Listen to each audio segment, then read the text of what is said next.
itu terkesan ada, kalau istilah sekarang itu fakta, opini, dan imajinasi ini terkesan dioplos. Kemudian kami cukup yakin bahwa kasus ini seharusnya diuji secara rinci dan secara detail dalam proses persidangan nanti. Assalamualaikum guys, jumpa lagi di channel Jurnal Terupdate.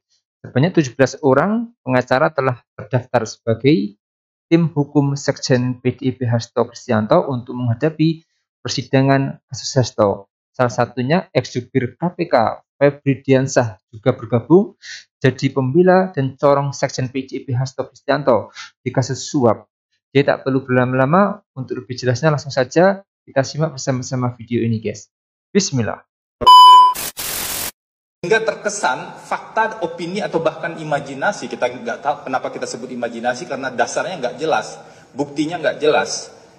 Itu terkesan ada, kalau istilah sekarang itu fakta, opini, dan imajinasi ini terkesan dioplos, seolah-olah itu adalah kebenaran. Nah, tentu kami berdasarkan dokumen hukum yang kami dapatkan. Hasto Kristianto dituduh, ini masih di dakwaan, Hasto Kristianto dituduh memberikan dana 400 juta pada melalui Kusnadi dan Doni Tri Istiqamah yang ujungnya adalah ke Wahyu Setiawan. Jadi 400 juta itu tuduhannya itu bersumber dari Hasto Kristianto kalau konstruksi di dakwaan yang sekarang. Padahal di putusan nomor 18 itu dengan terdakwa Saiful Bahri sudah tegas sekali. Harun Masiku yang menitipkan uang pada Kusnadi, meskipun yang dititipkan ke Kusnadi itu sebenarnya bukan dalam bentuk uang, tapi dalam tas yang Kusnadi tidak tahu isinya apa. Itu jelas sekali di putusan nomor 18. Jadi Harun Masiku sebenarnya yang menjadi sumber dana ini yang kemudian diberikan oleh Kusnadi pada Doni Tri Istiqamah. Jadi clear sekali dalam putusan nomor 18 ini, sumber dana bukan dari Hasto Kristianto, melainkan dari Harun Masiku. Saya jadi advokat itu sejak sebelum masuk KPK. Jadi sejak 2012 saya sudah di 2012-2013 saya sudah disumpah sebagai advokat, dan itulah profesi yang saya jalankan saat ini. Saya pamit dari KPK pada Oktober 2020 dan kemudian secara full menjadi advokat. Tadi Bang Todung sebenarnya menyampaikan beberapa hal terkait dengan mungkin banyak pertanyaan ya dari teman-teman. Kenapa kemudian katakanlah Bang Todung adalah tokoh anti korupsi kemudian menangani kasus korupsi? Karena melihat begitu banyak persoalan dari aspek hukum dalam proses penanganan perkara ini dan juga dari substansinya. Kalau terkait kami masuk kemudian pada tim hukum untuk proses persidangan perkara pokok ini, tentu sebelumnya sudah ada diskusi ya, dan kami mempelajari terlebih dahulu. Jadi kami pelajari ada 2 putusan pengadilan yang sudah berkekuatan hukum tetap, karena putusan pengadilan itulah yang menjadi pegangan paling kuat. Seharusnya bagi semua pihak itu jadi pegangan paling kuat. Dan di putusan pengadilan yang berkekuatan hukum tetap untuk 3 orang terdakwa tersebut, sebenarnya sangat jelas tidak ada peran Pak Hasto Kristianto yang kemudian bisa membuat Pak Hasto dijerat sebagai pemberi suap, dan seluruh sumber dana yang diberikan pada Wahyu Setiawan menurut putusan tersebut, fakta hukum yang sudah diuji di persidangan tersebut itu bersumber dari Harun Masiku. Jadi bisa dibayangkan kalau kemudian tiba-tiba di perkara ini berubah dan ada tersangka baru, dan nanti ada perubahan lagi misalnya di proses persidangan, lalu bagaimana dengan fakta sidang yang sudah ada sebelumnya? Setelah kami pelajari itulah kemudian kami cukup yakin bahwa kasus ini seharusnya diuji secara rinci dan secara detail dalam proses persidangan nanti.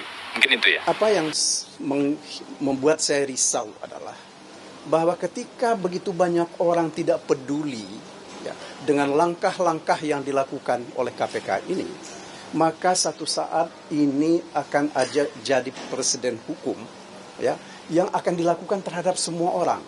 Ketika mereka melakukan perlawanan, maka berkas perkara segera diselesaikan dan berkas dilimpahkan ke pengadilan. Nah, ini yang akan merusak seluruh sistem hukum kita. Ini berbahaya untuk negara hukum Republik Indonesia ini. Mungkin KPK tidak memikirkan itu. Mereka hanya berpikir bahwa mereka takut kalah. Ya, mereka takut kalah, sehingga dengan cara seperti ini mereka potong. kalau nanti terjadi pada mereka atau orang-orang yang selama ini tidak pernah peduli dengan ini, maka ini sebenarnya jadi bencana, ya. Saudara-saudara, saya terus terang saya khawatir betul, ya. Ini adalah kebiasaan buruk dari KPK, karena saya mengalami ini bukan cuma sekali ini. Ada perkara yang lain juga dulu terjadi seperti itu, ya. Saya ingat salah satu di antaranya adalah perkaranya Pak Irman Gusman tahun 2016, ya. Dengan cara seperti ini juga, karena ketika putusan pra peradilan hendak dibacakan, ya, berkas perkara mereka limpahkan. Nah, karena berkas perkara mereka limpahkan, hakim yang mengadili perkara itu menyatakan permohonan pra peradilan gugur.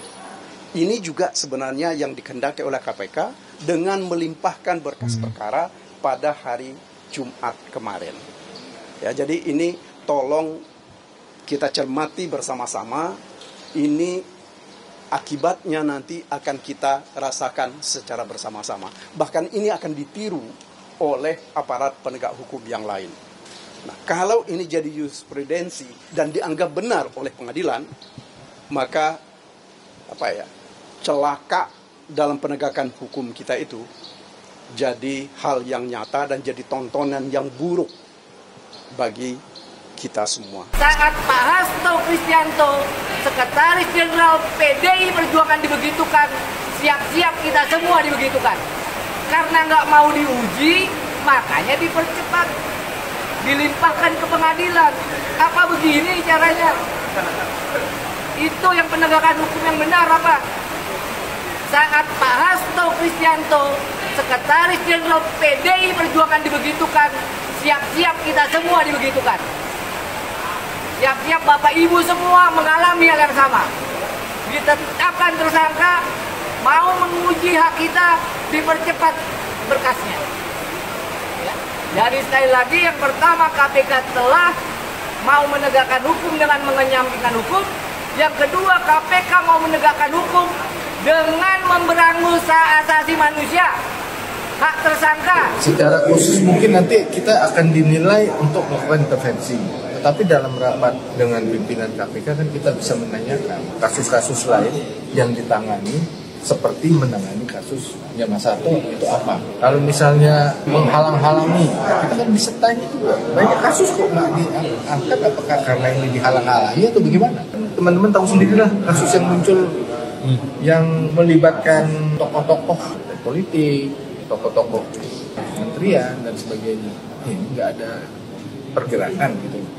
Kalau kita mulainya tadi dari Desember 2019, kalau kita data kasus yang dari Desember 2019 sampai sini yang sudah diangkat oleh KPK terkait dengan mega korupsi misalnya, berapa banyak? Nah, itu kan bisa kita dalami. Apakah ada penghalang-halangan untuk mengangkat kasus itu atau bagaimana? Kita tanya. Oke guys, jadi mantan Kabiro Humas KPK, Febri Diansyah kini bergabung menjadi kuasa hukum Sekjen PDIP Hasto. Febri menjelaskan alasan dirinya membela Hasto dengan menyatakan adanya persoalan hukum dalam penanganan perkara ini, baik dari aspek hukum maupun substansi dakwaan. Ia sudah mempelajari dan berdiskusi dengan berbagai pihak terkait kasus tersebut.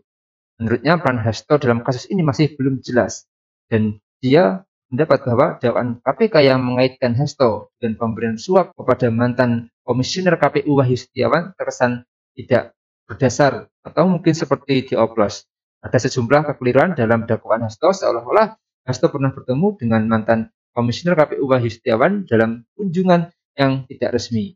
Menurut dia, hal itu bertentangan dengan fakta persidangan putusan Wahyu Setiawan. Febri juga merujuk pada dua putusan pengadilan yang sudah berkekuatan hukum tetap, yang menurutnya menunjukkan bahwa sumber dana yang diberikan kepada Wahyu Setiawan berasal dari Harun Masiku, bukan Hasto Kristianto.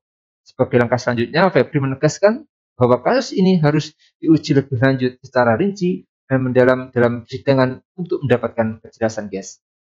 Jadi mungkin itu yang bisa saya jelaskan untuk video kali ini. Bagaimana menurut kalian setelah video ini? Tulis komentar di bawah ini ya, guys. Saya pamit dulu. Wassalamualaikum warahmatullahi wabarakatuh.